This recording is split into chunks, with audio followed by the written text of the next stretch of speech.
We are Science Fiction Remnant, a podcast for sci-fi lovers spanning across books, movies, TV shows, and games. This is Season 1, Episode 41, TV show Black Mirror Season 1, Episode 3, Entire History of You for March 27, 2021.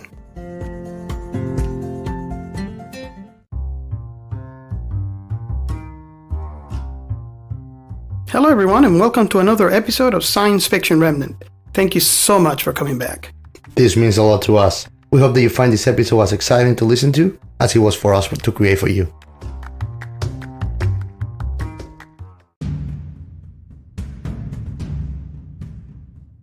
If you like this show and know someone who might like this podcast, please share it. It would help us greatly in growing this channel. You can also follow us on Twitter at Sci-Fi Remnant and share any comments you have about this podcast with your friends and family. And before we continue with the show, here are our sponsors and collaborators.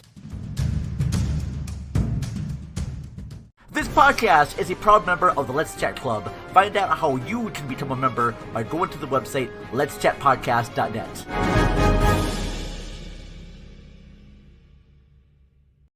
Hello everyone, I just wanted to mention that you could actually make your own podcast too with Anchor.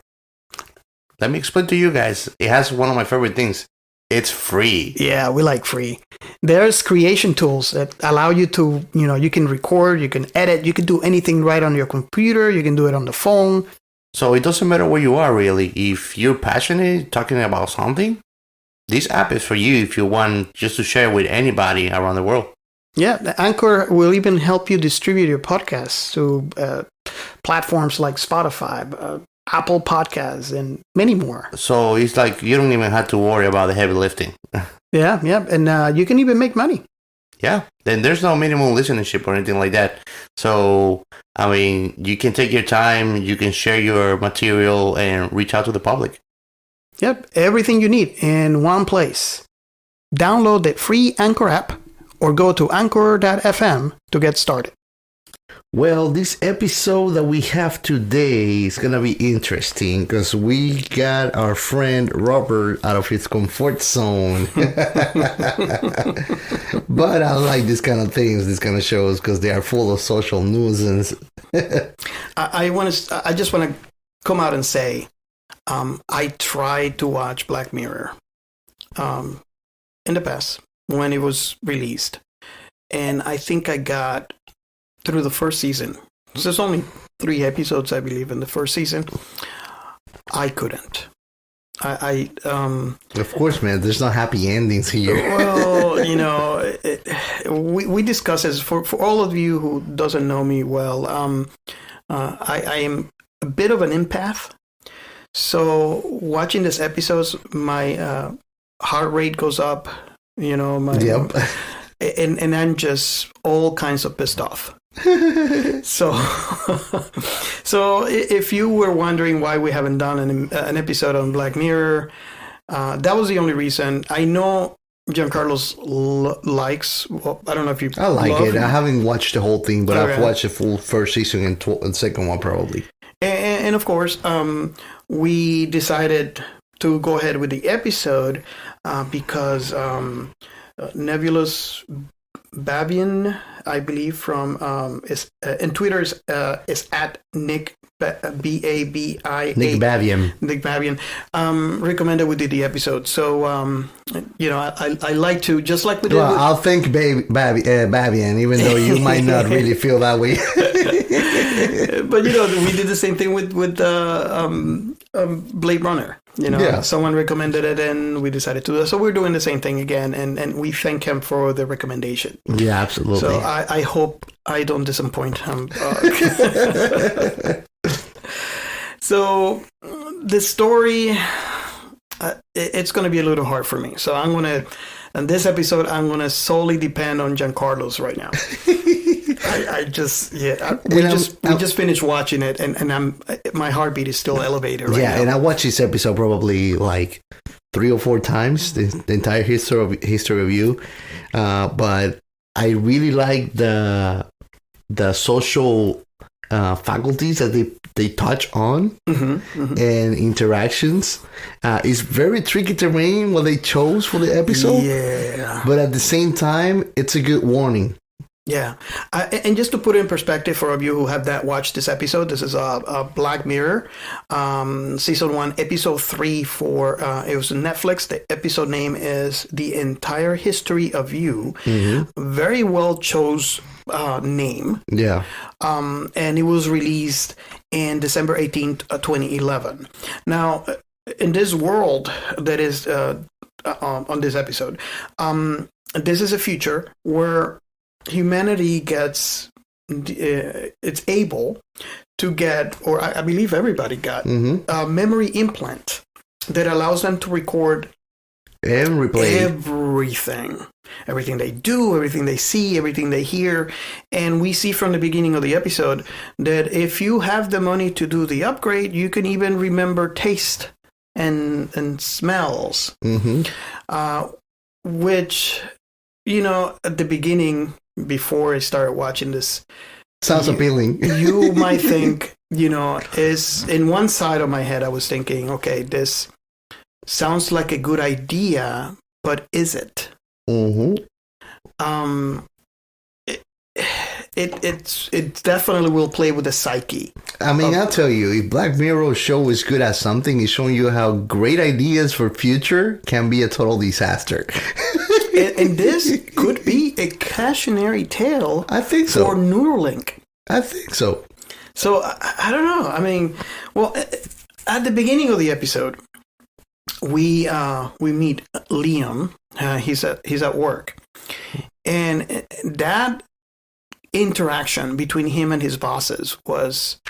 Well, the people that were interviewing him, they were not even his bosses. Well, yeah, that one was. I mean, for starters, man, they're asking him something completely morally wrong.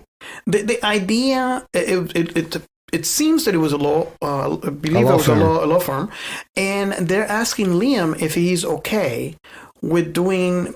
They call it redos, which is like basically rewatching something of somebody else's or your own experience.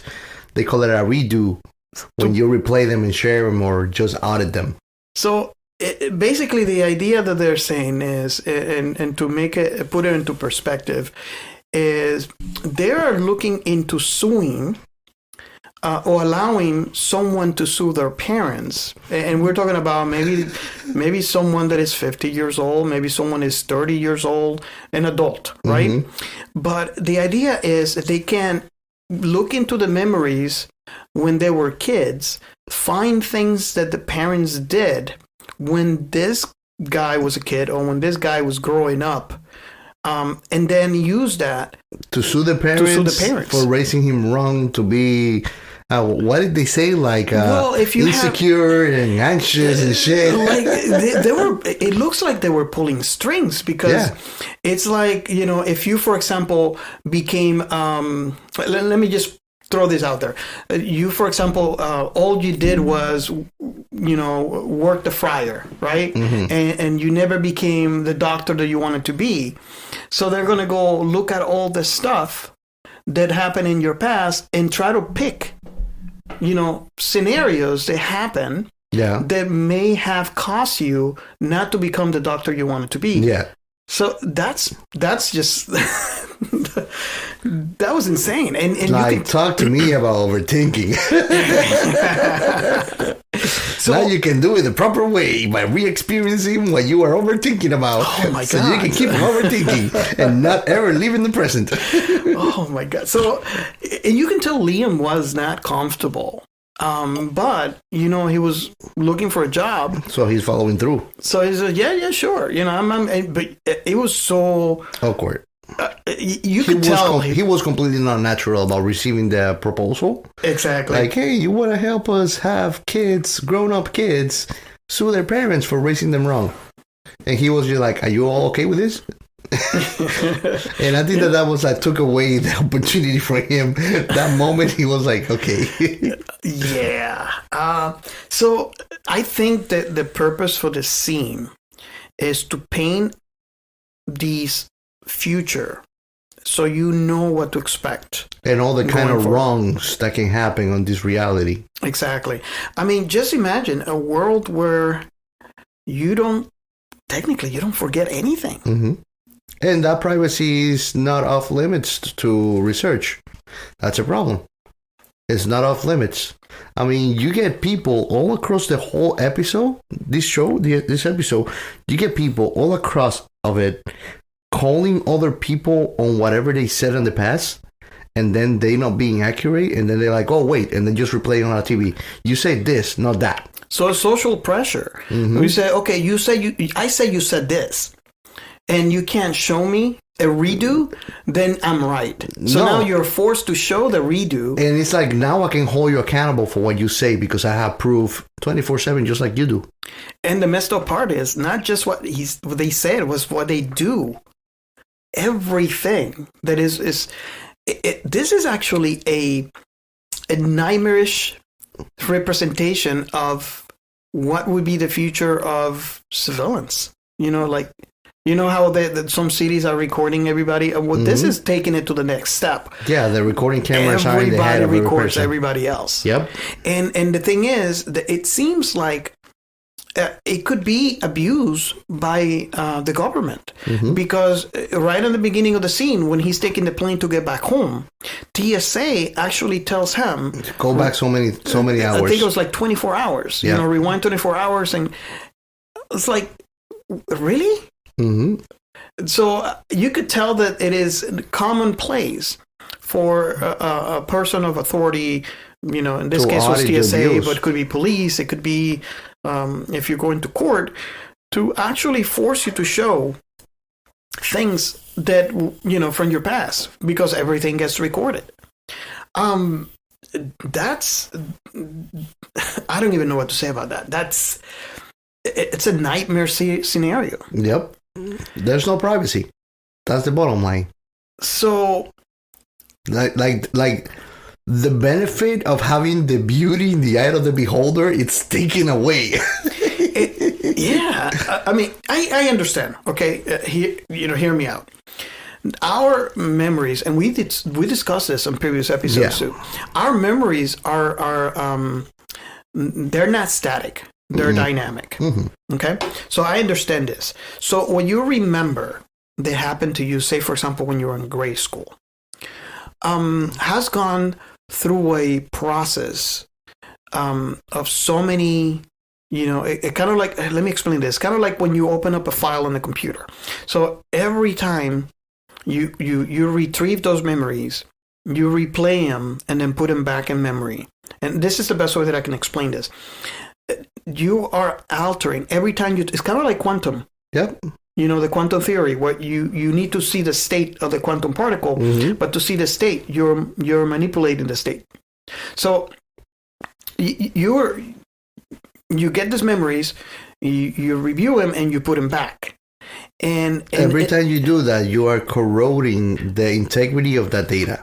So what you remember now in grade school, I can say there's a higher possibility that is not exactly what happened. No, it's a blur compared to the actual reality. But with this technology, that's no more.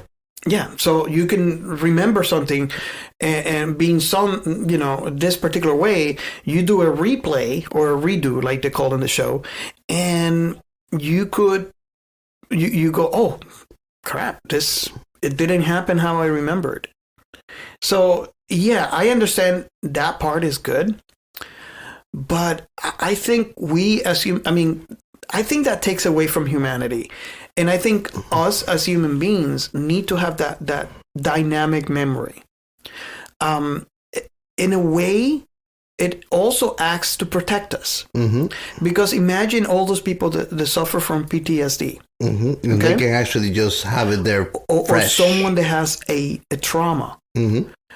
They have that for the rest of their life. Mm-hmm. If it was in the chip like they're mentioning here, there's no relief. No. At least in a normal brain, through therapy, you could probably, maybe altered enough that it's not as traumatic. But if you have some trauma that is recorded exactly as it is. Yeah. So every time you open it will be fresh.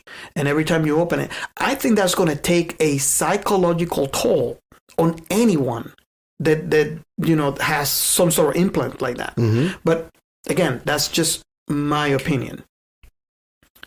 I agree with you, and that's the thing.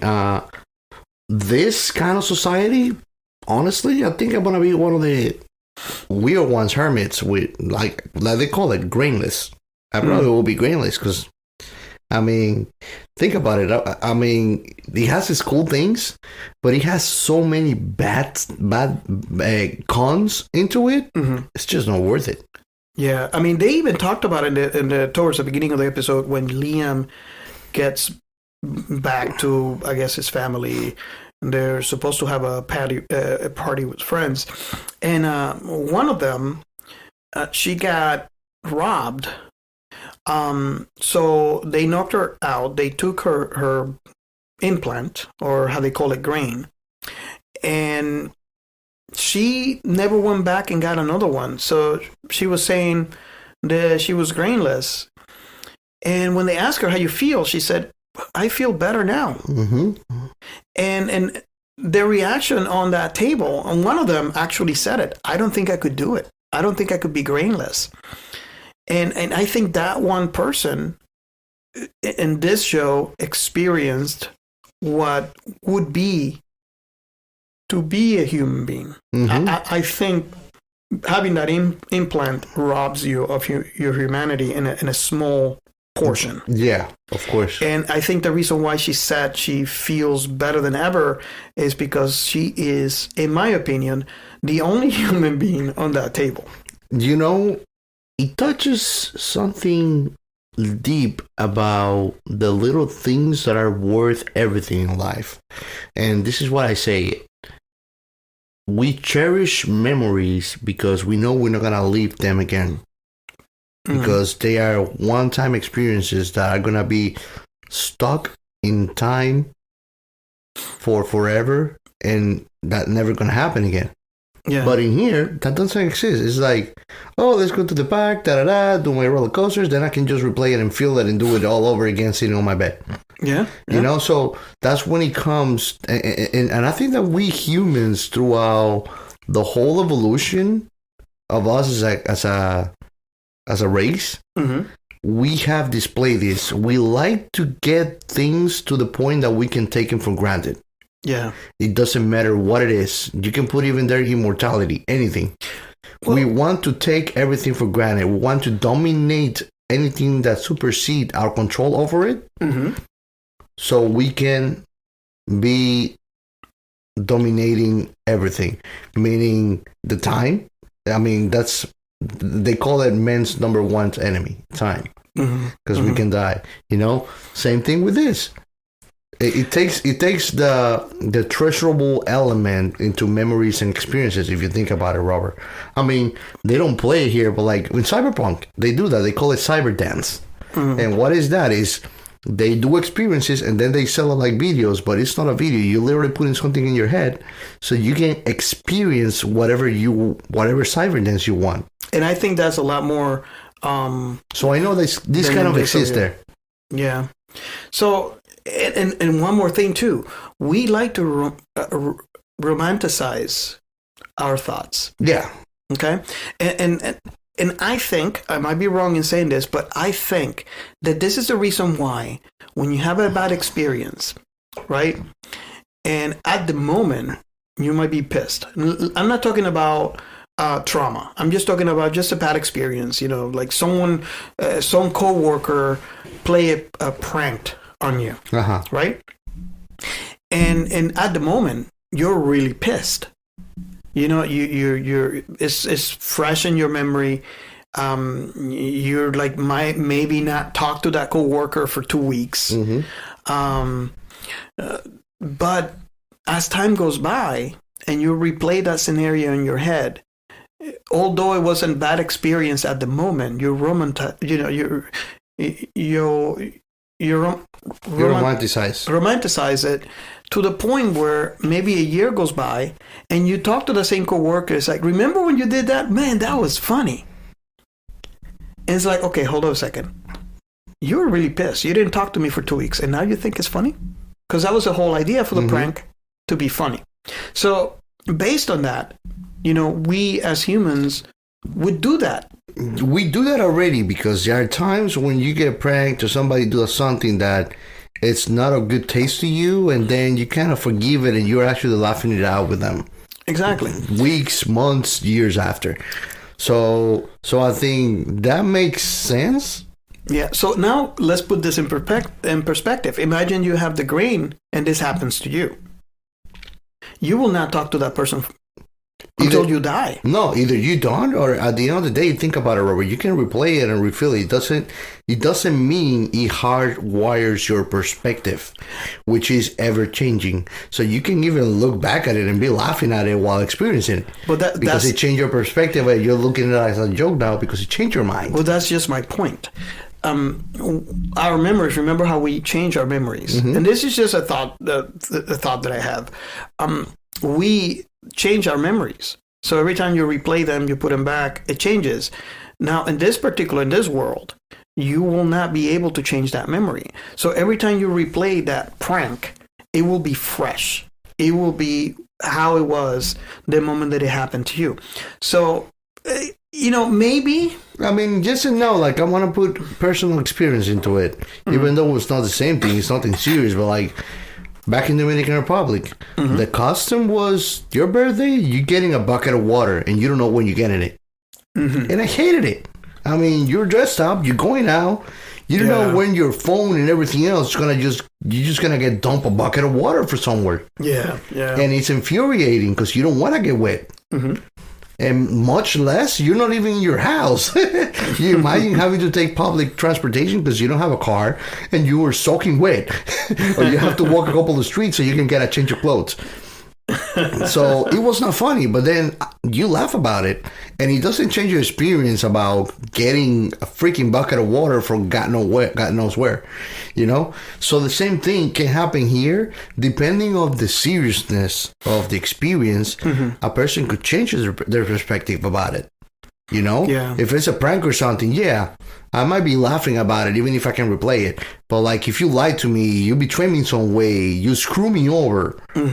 No, I mean, a normal person that learns their lesson, probably, even if they had the grain to replay it, even if they don't, they will learn, okay, I don't fucking like you. You screw me over. Yeah. And and this is what this episode is about. I mean, we're talking about all the scenarios, but what happens on this episode, is actually the greatest sin that could happen between, a couple in a relationship. So basically, when Liam, I mean, if you think about it, you could say that it kind of happens already, but people have to go and grab their other person's phone and sneak through it. Here, you don't even have that. You have actually your memories to just rewatch them and just look at their micro expressions and stuff that you could have missed out of consciousness in the present. Let me put it in perspective. What's going on is Liam comes back and he noticed something is odd with his wife. He noticed that when he walks in, the wife is talking to this guy, and facial expressions, there, you can tell she's like, what's the word that I'm looking for? Way too happy with this guy? Just a little way, too happy with this, just one guy. I mean, this is a group of friends. And when he looks... And it's nothing incriminatory to being just relaxed and laughing with somebody.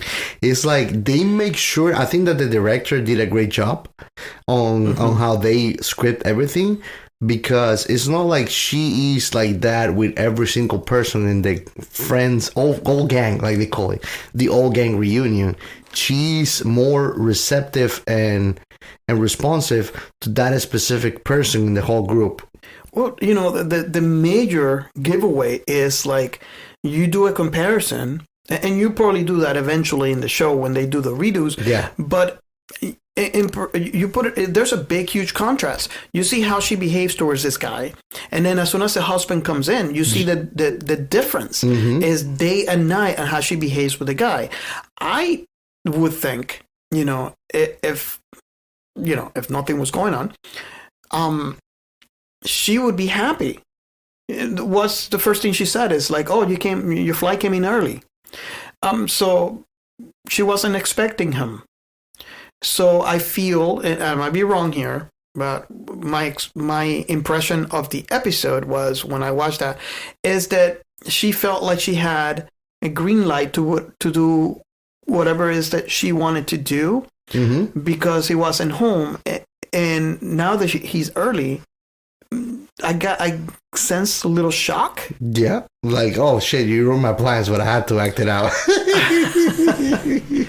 So that. I mean, you can tell by. Here's the thing that nothing can escape. Is our natural reaction to things tells our true face towards how we feel about something. Why? If you think about it, a happy wife that loves her husband, is fully committed to it, just like you said, serial monogamous relationship. Yeah, that can be good for people that like it. It's not it's not like everybody should do it, but people that like it, happy for them. They can find that. But basically, you could see, you can see even like micro expressions that, unfortunately, on the present moment, we miss. But when you can replay them and observe them, you can get to know a person more than they would like you to.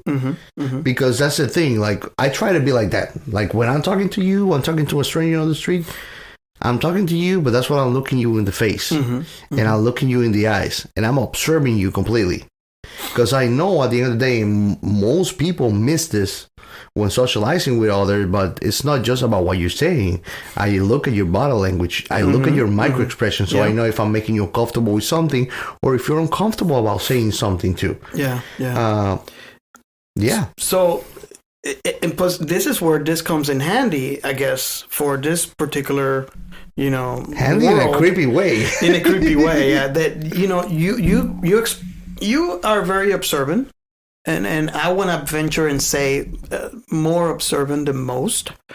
But even at that level of observance, you still miss things. You still miss a lot.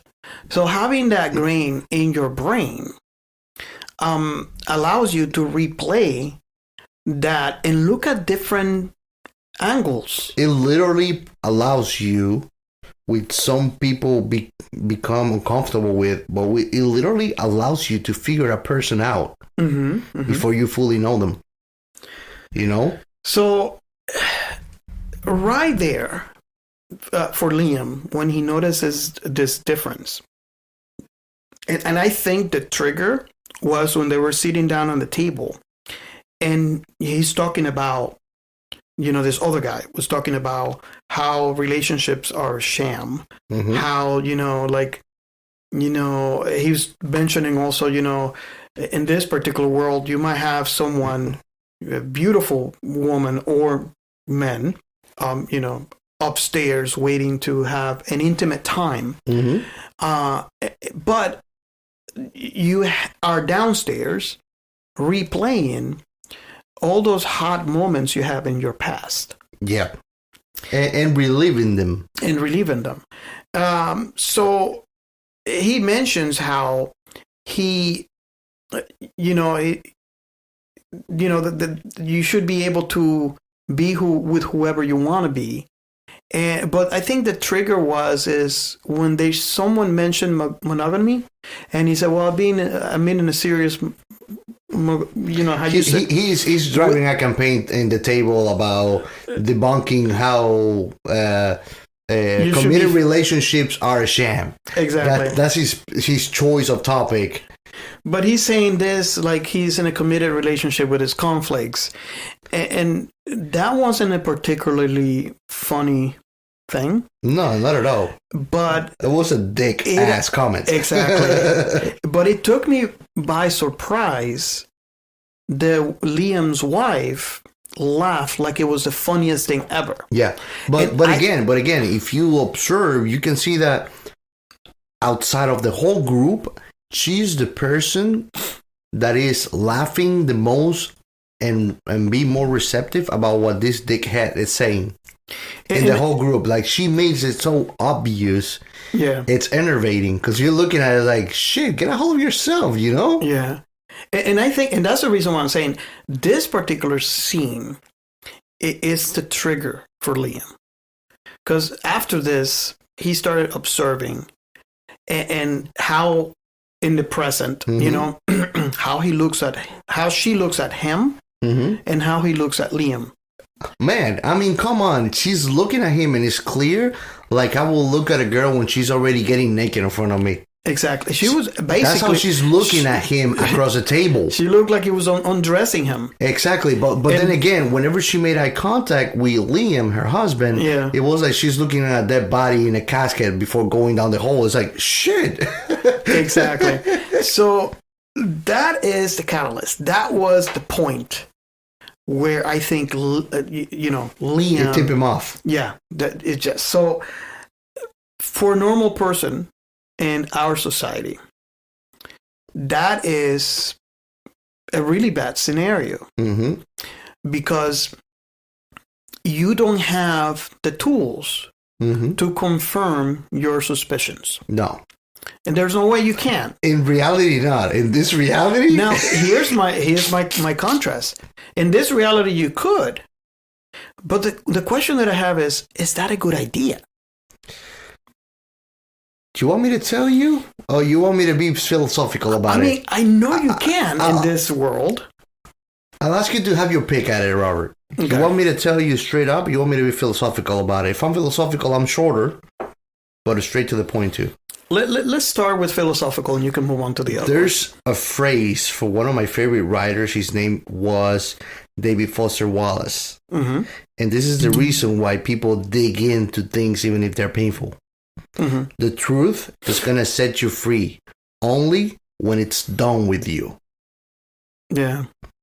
Truths that you don't want to know, they're painful, but they'll set you free.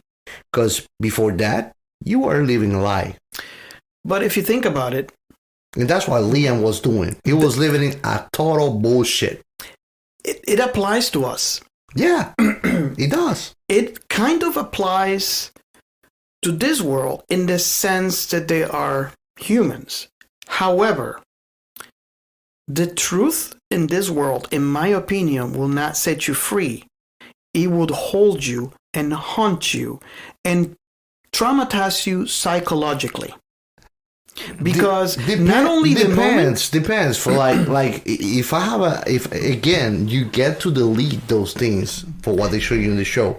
Yeah. So at the end of the day, of course, if I have something painful I don't want to remember, for what goddamn given reason I want to keep it.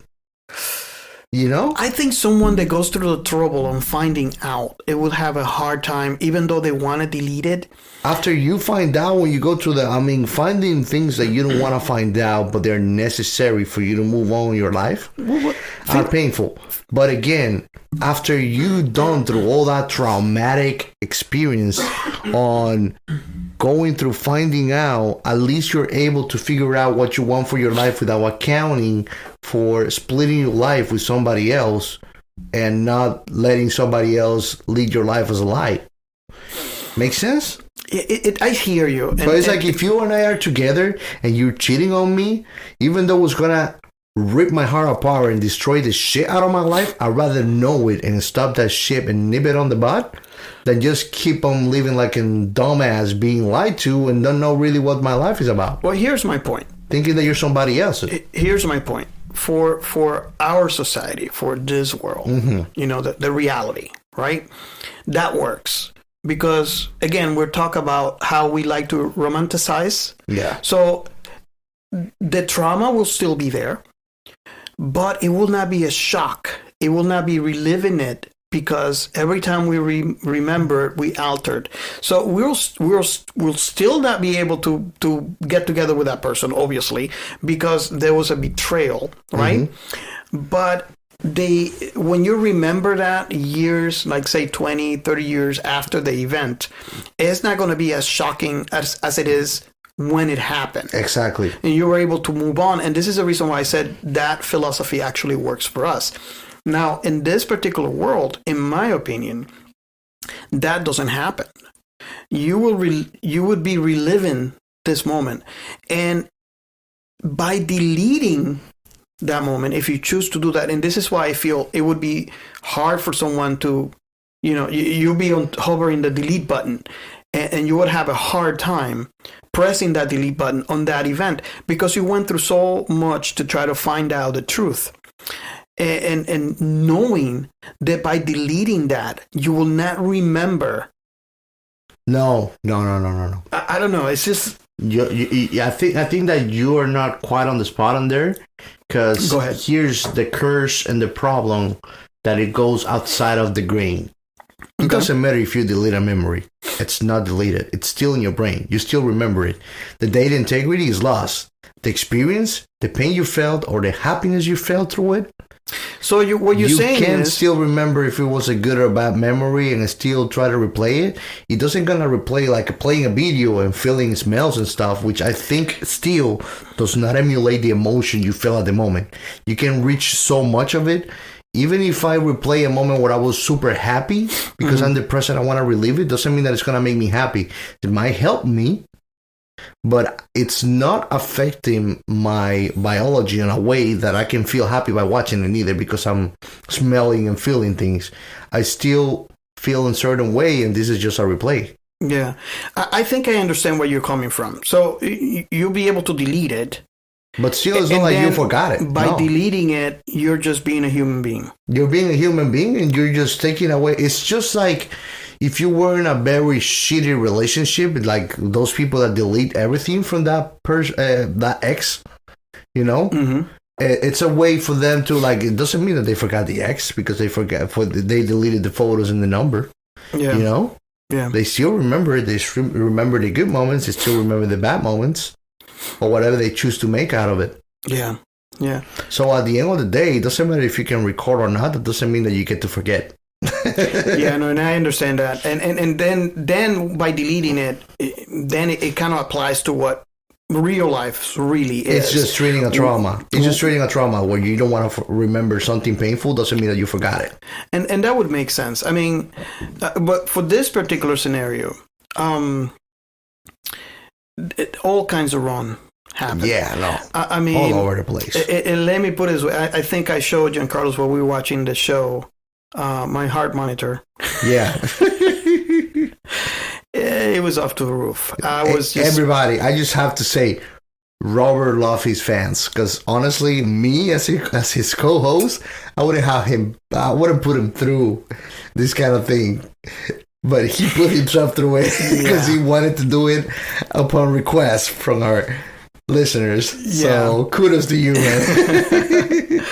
But I understand why they brought it up and why they wanted us to do the episode is because of the topics around, this philosophical topics around the episode. Not necessarily this episode has its own, but the every whole episode, the whole show, man. The whole, season 1, season 2, every episode is its own.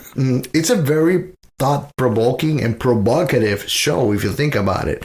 The main content of Black Mirror is you can consider the whole show fully sci-fi because they always revolve on some sci-fi idea, futuristic, but at the same time it's always like it's part of the backbone of its main stories, social behavior nuisance. Yeah It's those nasty behaviors, those obscure things that nobody wants to talk about, but many people do.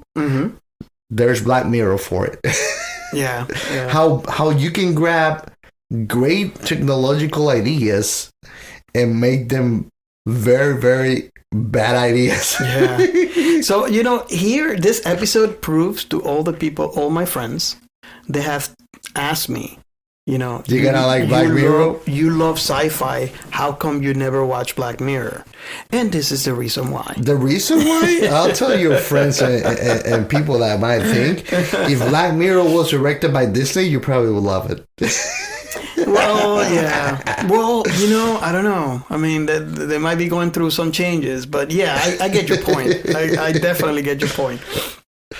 But yeah, and so going back to the episode, Liam because of this technology, I don't know. I don't want to blame the technology because anybody could become obsessed. You get to choose what you want to do or what you have in your hands.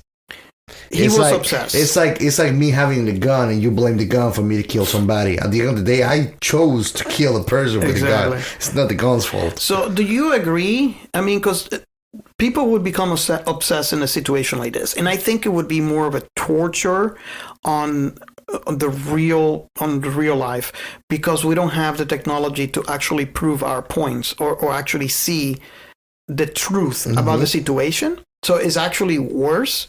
But do you think that the technology actually makes it worse? In the sense of, the psychological trauma?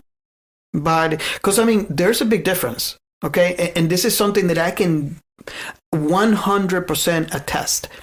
Let's say, for example, that I have a girlfriend, right? And she cheated on me. And I was able to prove it somehow. And we break up. And I'm very hurt. And it might take me some time to recoup and find myself and then be in another relationship. So that's one scenario. The other scenario is you being able to redo that experience and see your girlfriend doing the deed with the other guy. I think that it has a bigger traumatic experience. Oh, yeah. You're fucking yourself up to find out the truth. Yeah, you found the truth. You absolutely, without a doubt, found out that, yeah, she was cheating on you. There's no way that could be covered up. But I think the technology made it worse. Yeah. It fills it up with details that some people might want, but they don't need. Yes. Yes. If you want to call it something. At the end of the day, it's just like the saying goes, there's a point where anything becomes excess. And it can be bad. The same thing is with that. So he started questioning everything. Of course. Everything she does, and so he's looking through all his memories. He I guess one of the first lies that he caught the wife on was when she said, was it 3 days that she was with the guy? No, like the guy, they had a problem. They didn't really went down to detail about it. But I mean, at this point, he's gone bullshit doing bad things too. Yeah, I wouldn't. That's one thing that Giancarlo knows. I was just like all pissed because the way that he dealt with the situation would be totally bad. We agree. We would have dealt it completely different. It's like you're the victim and you just go all the way also wrong that you stop becoming the victim. Yes. You just became another asshole in the story. Exactly. It's like if my girlfriend cheats on me and instead of me just call it quits, I go and burn the guy's car or just go and fight with him and beat him up. Yeah. Then it's just like I was not at fault, but now I became just as fault or worse. Yeah. Now I made you the victim. Yeah. And that's kind of what he did because he started getting drunk. Yeah. And he started making decisions while being drunk. He started making decisions after 2 a.m. And you know what they say, after 2 a.m., nothing good's going to happen. Yeah. So he just went in a way I get him, in a way I don't get him. The way he acted relates more to the primal, biological, and emotional faculty of what human does. It's what we think inside our heads when a situation like that happens. Exactly. We replay how we would react. In our heads, we're like a superhero. We punch the guy. We do this. We do that. But in reality, you can't do that. You shouldn't. That doesn't mean you can. You can, yes. But that's a problem. You shouldn't. You shouldn't. That's a problem. So the verb employed in that sentence makes the whole difference to reality. You shouldn't. But you can. He actually acted on what we normally would think about. And that, I think... And that's a problem. And I'll tell you this, Robert. You've been your whole life out of Dominican Republic, but this happens a lot in Dominican Republic and many other countries too, where the guy's cheating on what he does. He grabs a gun, kills a woman, kills the guy, and sometimes he even kills himself. Wow. You know, and it's like shit. Like people don't realize it's not worth my time. I have a whole life ahead of me. Yeah. You know, and I was listening to there's this psychoanalyst that I like to read and listen about. His name is Jordan Peterson, and he's explaining on a class. He's from Canada. He's explaining on a class of his about the effects that cheating can have on a person. And I mean, we try to play it down and think like it's a normal thing, you know, but that's what we humans do. We invent some kind of new normal or fucked up, and then we just make it normal. Yeah. And play it down.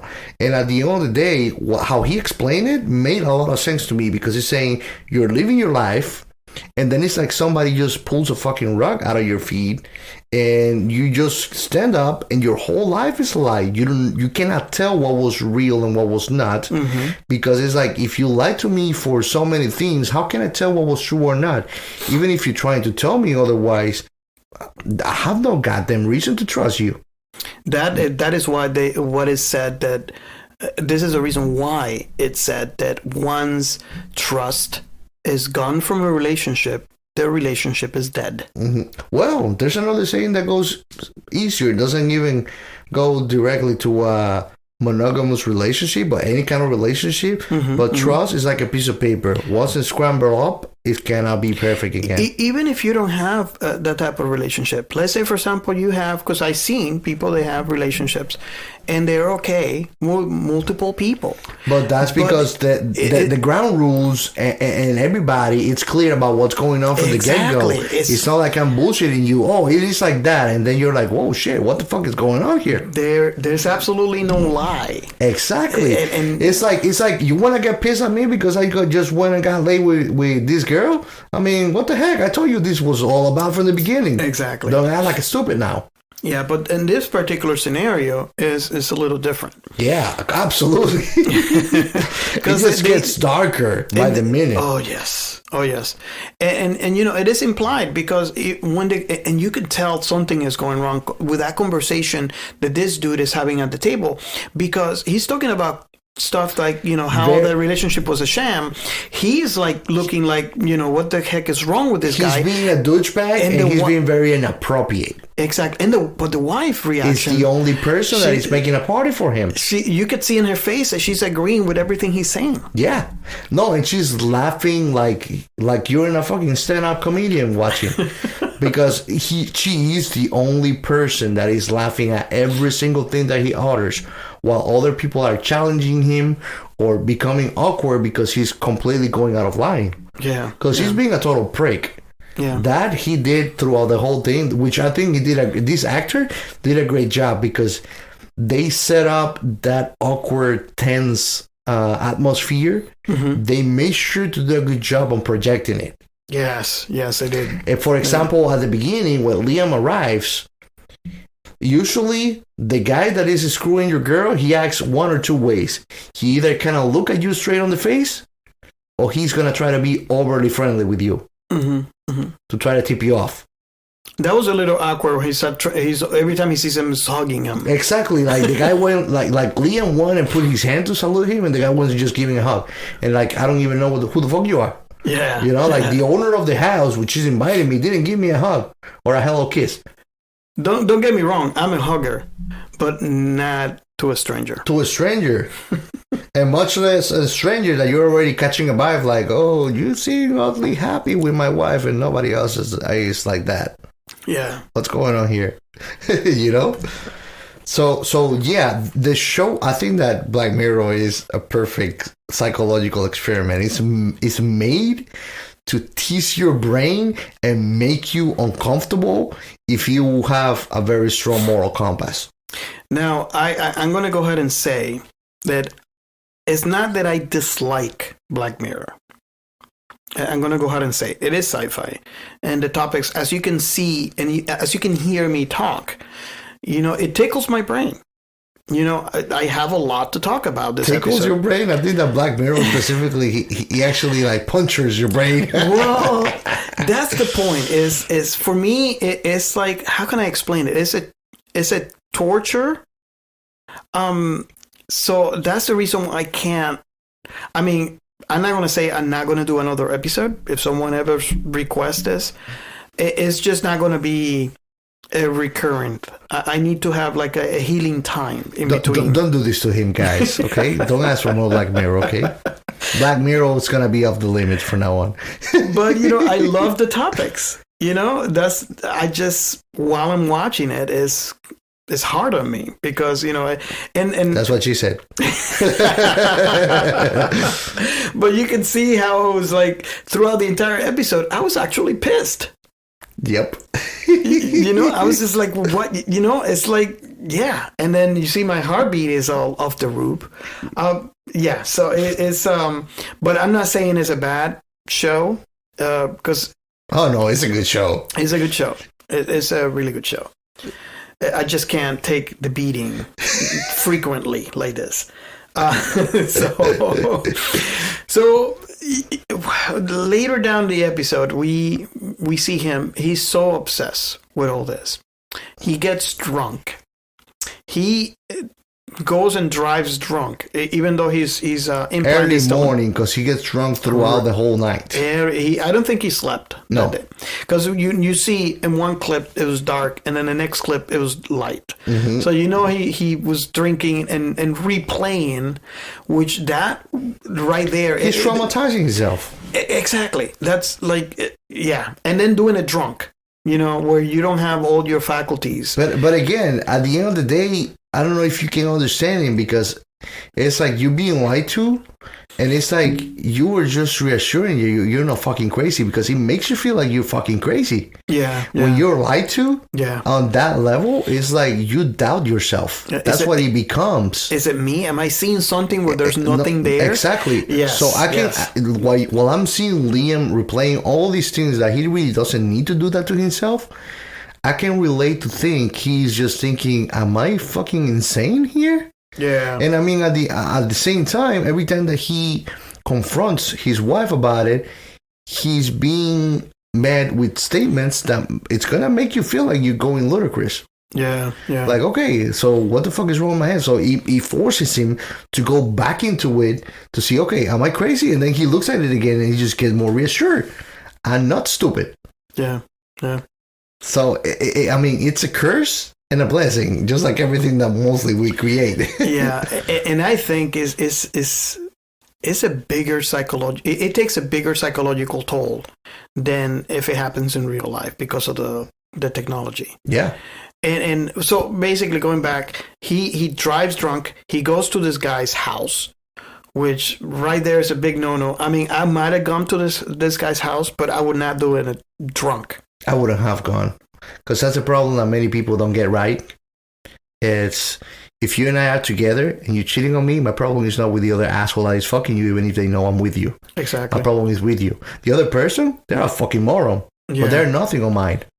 So, at the end of the day, like, if you're cheating on me, you're going to fuck somebody else. It doesn't matter who it is. Mm-hmm. So I don't have to really pick on the person, even if I don't like him. Mm-hmm. But at the end of the day, doesn't make him special. It would have been with anybody else too. Yeah, yeah. So, and she kind of explains when they were talking about it how he was gone for periods of time, and she felt, which I kind of understand and don't at the same time. I don't, man. I'm sorry. It was kind of fucked up. It's just like kind of like Friends when Ross fucked up. And we were on a break. Same shit. It's like, God damn it! Like, we were on a break. Exactly. It's like she was like, oh, you were going on like one day, and she says like 5 days, and I'm still like, what the fuck? 5 days? That's what it took you to really go to bed with somebody else? But in a way, and again, I cannot understand. But even if I am at that end of the spectrum, I would not go that far. I would actually just tell the person, look, I can't. If it's something that really impacts me, I would actually straight out say, I can't be in this relationship unless this change. Yes and no, because that's the problem. We know that they had some problems and he took off for 5 days. We don't know what happened. Exactly. We don't know who hurt who, why he would have put himself at the distance. Yeah. So, I mean, at the end of the day, we don't know if he really wasn't the total right to just wanted to be away from her. God knows what she did to him. Yeah. And at the same, what he did to her. And it was kind of sad because, things were not 100% on that relationship. I saw a sex scene that was really sad to me. Yeah. They were actually, to me, and I don't know. I mean, it is fucking sad. I'm sorry. I think when you're having an intimate moment, you pleasure each other. Yeah. Right. And as a guy, I want to make sure that my the person that I'm with is also enjoying the time. Mm-hmm. There's no sense for me to just do it myself. For that, I just go to the bathroom and do it. Just do it myself. But if I am in that intimate moment, has to be between the two people. That's why two people are together. It has to be in the present. In the present. So here's the thing: I see this guy, the Liam and his wife, and they're having this intimate moment. They're banging, spooning, but their eyes are like replaying something else. They're replaying a moment that I can only assume was from their honeymoon when they were having sex. But they're not in the moment. No, they're fucking like zombies. Literally, that's what they look like.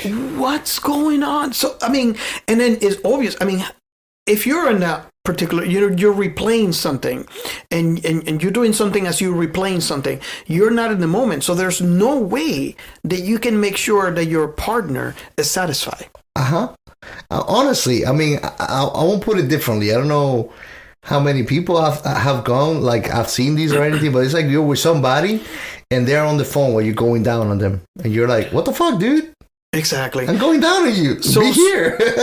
So why, you can tell right there that she was not happy. No. So the reason, she might have a reason as to why she seeked someone else's arms, but she didn't care to voice it to take care of that issue either. That is the problem. It's like, Robert, I mean, I'm gonna that is the problem. That's my I think my good skill is to make everything an outrageous, exaggerate analogy.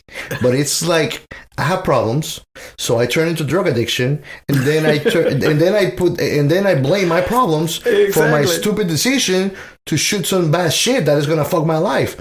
No, it was my decision at the end of the day. I chose to fuck it up, not the drugs. Exactly. So, that's what was wrong, is the lack of...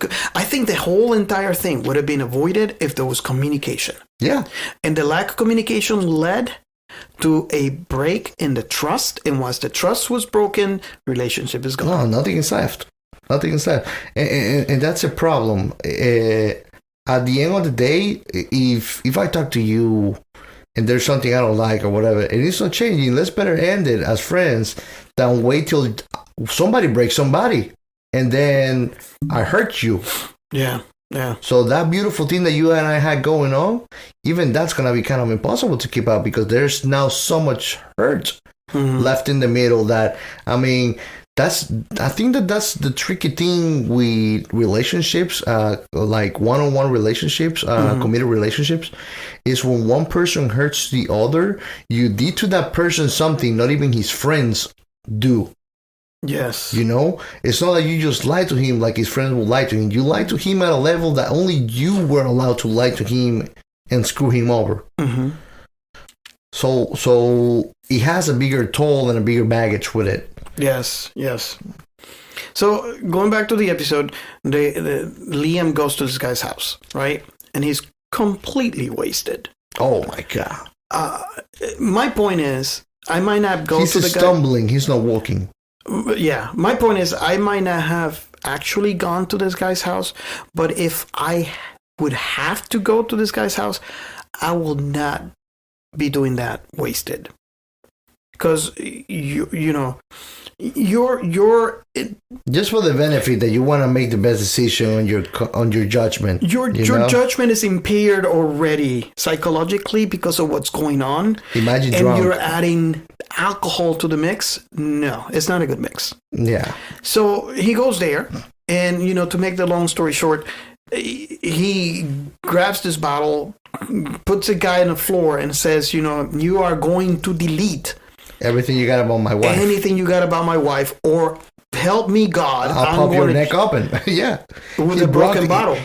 First off, he hit him with the bottle in the head. Yeah. Then he took him to the floor. He broke the bottle and he put the neck of the bottle to his neck to make him do it. And he's getting the police calling him, but he's not stopping. Yeah. There was a woman there, which is the one that we were talking about that got the implant removed. Yeah. Well, not removed. He got stolen. Strangely, he was screwing her too. Exactly. So we know the guy wasn't. He was a dirtbag. I mean, it's okay that he's a playboy, but he's so annoying. He was screwing somebody that was last seen in the last place, and they didn't have anything to do with each other. Exactly. So it's like, oh, this guy just go around and fucks whatever has a pussy in his way. Yeah. So he's starting to delete it. It's like, no, you got to do it on the TV because he wants to see him do it. And at the moment, I did not really think much of it. But we can see how it got displayed on the TV, and all of a sudden, all these images started deleting one by one until the whole thing was deleted. And and we had kind of like a discussion when we were watching that, because to this point, I didn't see anything wrong. Yeah, and I told you. And I mean, yes, I saw something. Yeah, I definitely saw something wrong, but I didn't see because blame. In your mind, you think that he's deleting everything that happened before he was with his wife. Exactly. And I told you, no. Exactly. He probably is going to find something that is going to tell him that he's right, that he's being cheated on, and it's going on. So now we see him. He crashed his car. He replaced everything he did. So he realized, he did. You kind of see that he realized he did something wrong because, but, still, he goes back to his house, apparently walking. And his wife is still sleeping because, I guess that's... This all happened throughout the night. Exactly. Well, early morning. Really, really, really, really early morning. And so he goes back, and he is very calm and collected. And he's not calm and collected. Well, he's more like gloomy, like fucking zombie. Yeah. He has a black eye, too. Yeah. So he's confronting his wife about, when was it that they had this interaction. And all I was thinking is like, dude, you had this guy delete everything on your wife. You're still going at it? But I wasn't realizing that he actually replayed the moment where all these images were being deleted on the TV. And realized one particular scene where his room, his wife, and his wife's painting were in the picture. And he says 18 months ago. Mm-hmm. And that's when it hit me. She was cheating on him. Mm-hmm. And I was like, holy crap. Yeah. So... And it's what I tell you. It's like you lied to me. You said that you come clean. I keep on finding more lies. You said that you come clean again. The more lies I keep on going, you just keep on becoming a bottomless hole. Because then I don't know who you are. I stopped knowing who am I. Yeah. Because it's like at the end of the day, when you were in a long-term committed relationship, mm-hmm. you become somebody else because you become somebody with this person, and this person becomes somebody with you. Yes. You adapt to each other, mm-hmm. so you can live in harmony. So now you are who you are because you're a combination of you and this person. And now you discover this person has been lying to you. So in essence, you feel like you're lied to. Mm-hmm. So this, I believe, was the catalyst when he was confronted with the truth. He now is thinking about every other decision, including his kid. And where he's asking her, okay, is the kid mine? Is the kid mine? And, they go through this conversation where he said, they had sex. You had a condom. He said, yeah, I made him put a condom. And he's asking her, okay, if that's the truth, then show me. Mm-hmm. I was a little, right there, I was like, okay, that must be the hardest thing for this guy because he has to know. but the act of viewing the act will destroy him psychologically. But he has to know. But that's no different that seeing that reading a text from your partner where she's sending nudes or having a talk that is very inappropriate with another person. I think it's harder to actually see a video. No, it's more graphic and more traumatic, but it's the difference between me giving you a shot and shooting you somewhere that is not a vital organ and shooting you in a vital organ. It's a difference. The pain is there. Yeah. One's going to kill you, the other one does. Exactly. But it's just as painful, you know? That's what I'm translating to our current reality. Mm-hmm. But if you translate it, it's the same thing. It's just like people, you told me this. No, I didn't say that. Oh, let me show you the text. And then I show you the text where you sent it to me. Yeah. You know, it's the same thing people replaying here.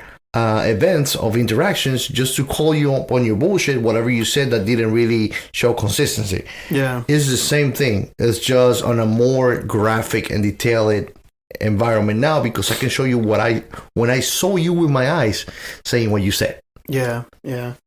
So we see her saying, okay, I deleted it, right? Mm-hmm. I deleted the moment. And at that moment, I was thinking, okay, that might be a little easier for him because he could see that empty slot of the deleted moment, and that's still confirmation. Yeah, it's still because like, okay, you did it, but you really deleted it. You would not delete a moment if it wasn't incriminating. Mm-hmm. So when she started to like look for it, he realized she's doing something, and it looks like she might have been deleting. Because she's not showing it on the TV. She was going to try. So this is when he grabbed it. It's like, no, you're going to show me. You know, you're not going to delete this thing. You're going to show me. You got to put it on the TV. So there was a tense moment, you know. Of course, it fucks them all up, Robert. It's like, why the fuck do you still have that? Exactly. Which is another question, too. It's like, why? So that right there, I mean, this is another lie. It's like peeling an onion. Man, it's like, oh no, I'm not doing more heroin, whatever. Why the fuck do you have the needle and the fucking shit in your pocket then? Exactly. Huh? Why you have a stash then? So the thing is, the saddest thing is when she actually started replaying, they don't really show you, obviously, you know. Because this is not porn. But they imply he did not use a condom. Exactly. So there. At this point, even his daughter might not be his. Yes. So we go through this sequence between scenes where he's now all of a sudden in this room, in this house, this empty house. And he's going from room to room. I'm only assuming this is a couple of, maybe, you know, at least a couple of days after the breakup. I mean, the crib of the baby is not there. The room looks empty. The painting is not there anymore. Exactly. So she is gone. She took everything that was hers or belonged to her. But the thing is that he's going through the entire house, replaying moments where his wife was there. He's doing a now and then experience.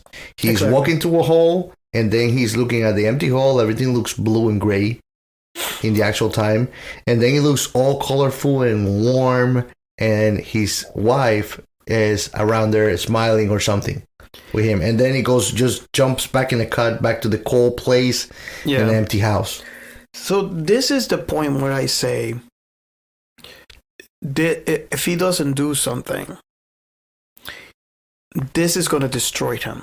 Now here comes the question: is he has the option of deleting, right? But this is a lot more. This is a lot more than just deleting scenes. It's a lot more, but let me make a parenthesis, because many of us have been through that in one way or another. When something like that happens in your life, the only thing that plays a difference is that in this show, you get to replay them an actual video experience. Exactly. It doesn't mean like if you're with somebody for so long or whatever and a committed relationship and this kind of thing goes on, you're walking in a place that you were with them, you're going to remember them. Yes. It's going to replay on you depending on how much they are on your mind.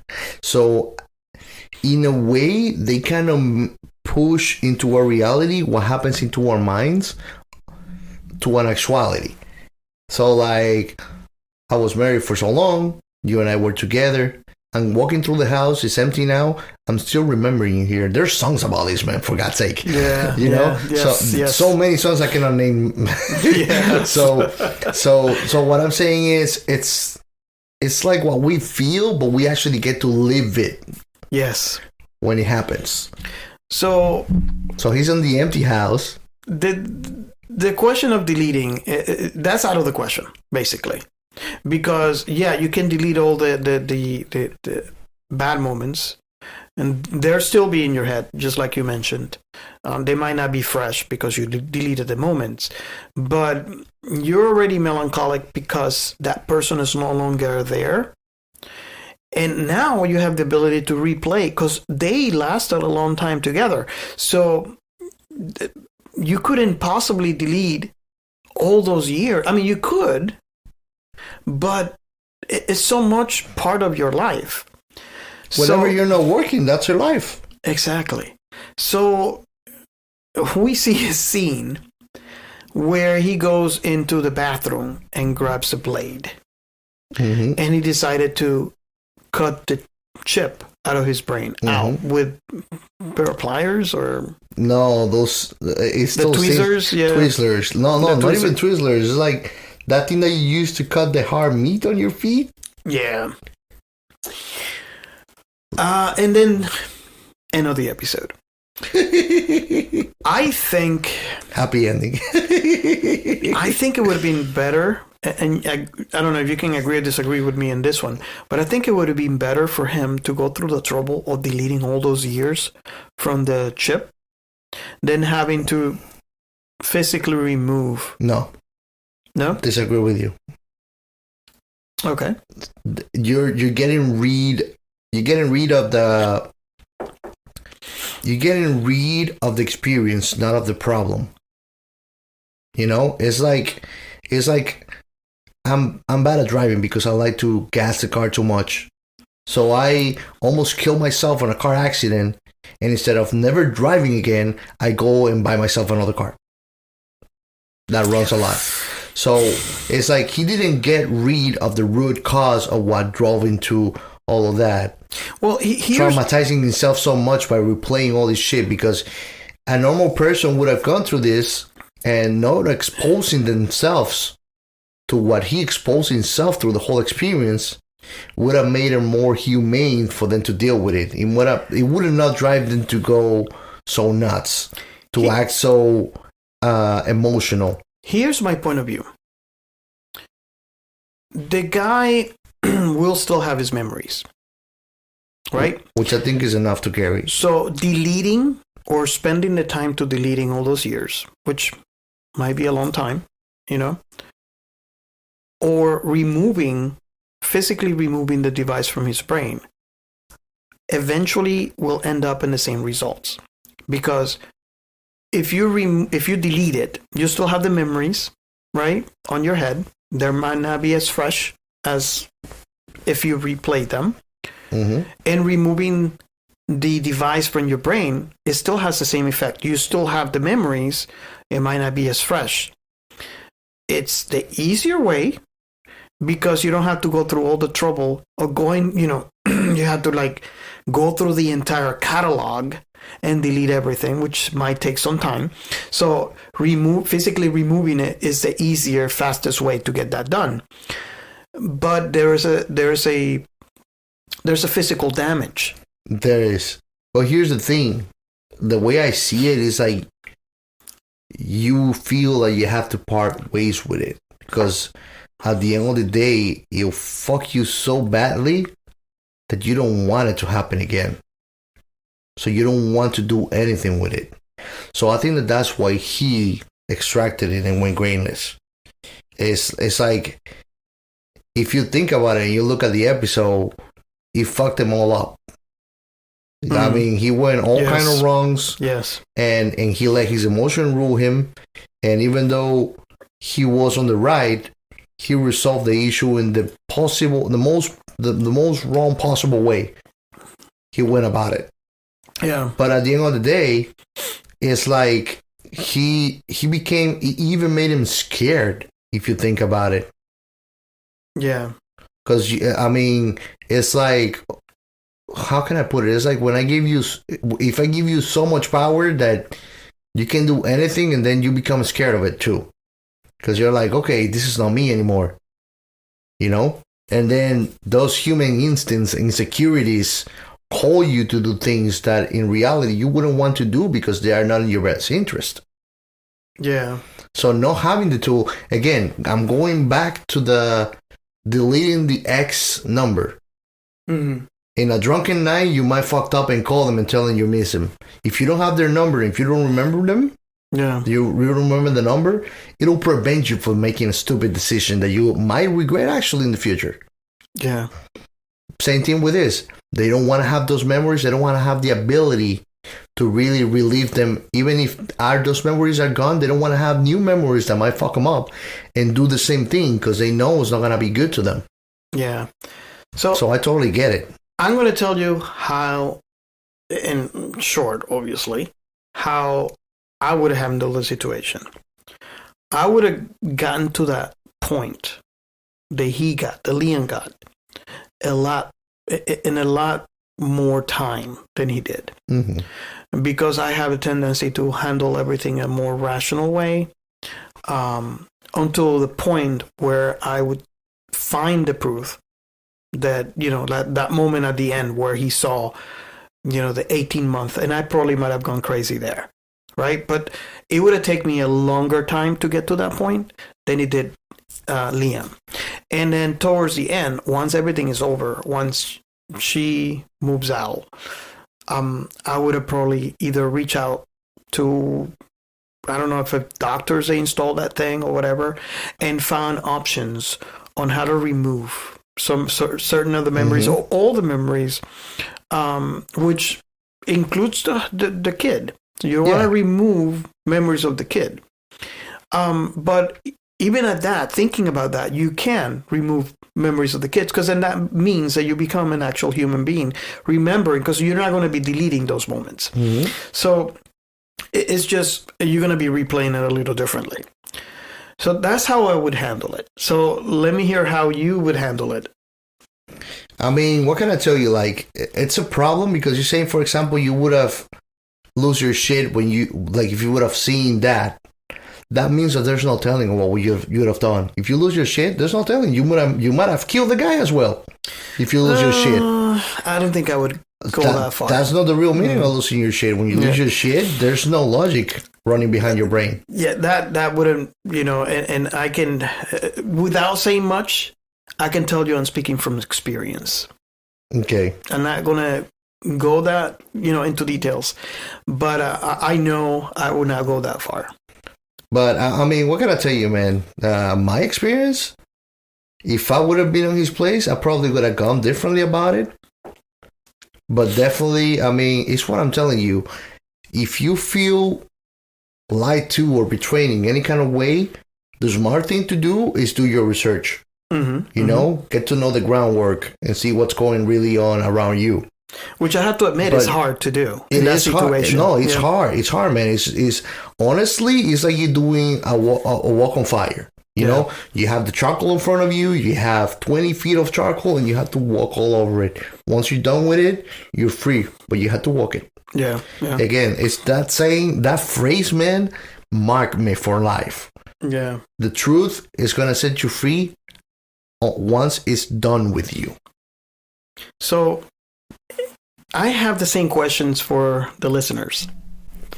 I would like to hear from you guys and tell me how you would handle that situation. And also, I would like to know, do you agree or disagree that this technology is the wrong kind of... Yeah, would you like your stuff to be all recorded 24/7 for the rest of the life? I mean, even if no one can see it, let's put the best possible scenario here where, say, government has no authority into your memories, and those memories that you can record will be completely yours. Even at that point? Yeah, I don't think that will work because, I mean, there's so much talking about there's no privacy anymore anyways because we cannot get into your calls and stuff, but they still do it. So like, what will tell you they're not gonna get into your memories and see them anyways? Yeah, but let's put the pinky rosy future. The society that we think should be. Let's assume that those memories are yours and yours alone, right? Let's assume the best possible scenario is this case. Would you really want those? No. I know I wouldn't. No, me neither. I mean, my way of seeing life is, and I will translate it to this technology, if you don't want it to be talked about it, don't say it. If you don't want it to be talked about it, don't do it. Same way, if you have it recorded, it's there. And it's going to come up some way or another outside of your head. And Nebulous, reach out on Twitter. I want to see, how did I do? I know Giancarlos was laughing once I was watching the episode. I was just, it wasn't a good time. It's like we were watching some Holocaust documentary, man, like something sad and bad and stressful. Yeah, it was hard, but it was good. Yeah, I would have to say, and it's apparent from if you listen to this episode and you hear me talk, which I was a little surprised that I didn't say anything negative about it, although I was completely pissed off throughout the entire episode. So reach out, guys. Let us know what you think, and again, we do appreciate the reference to the episode. Again, I really like this show. I watched some episodes, and honestly, I have enjoyed it. So thank you, Nick Babian, again, for the reference. Well, this is the end of our show for now. Please let us know if you like this episode. And let us know if you have any idea about which topics you would like us to discuss in our next episodes. Remember, you can follow us on Twitter at Sci-Fi Remnant. And if you like this podcast, share it. And don't forget to rate us in your favorite podcast platform. This will help us grow. Thank you. See you next time. This is Science Fiction Remnant, signing off.